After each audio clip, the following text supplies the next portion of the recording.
Bwana awe nanyi.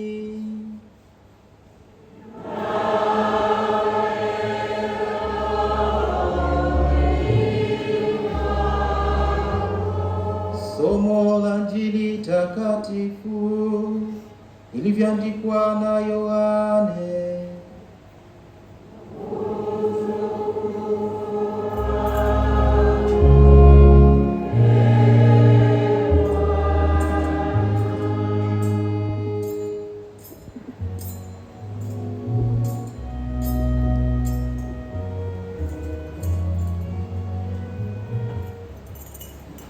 Ikawa jioni siku ile ya kwanza ya Jumaa, pale walipokuwapo wanafunzi, milango imefungwa kwa hofu ya Wayahudi, akaja Yesu akasimama katikati, akawaambia, amani iwe kwenu.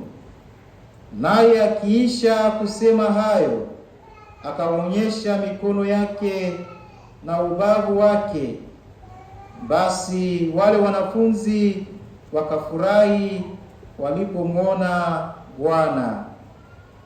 Basi Yesu akamwambia tena, amani iwe kwenu.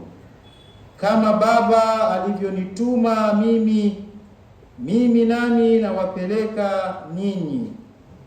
Naye akiisha kusema hayo, akawavuvia, akawaambia, pokeeni Roho Mtakatifu.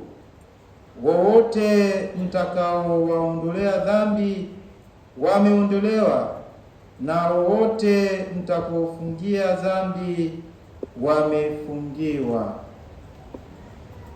Neno la Bwana.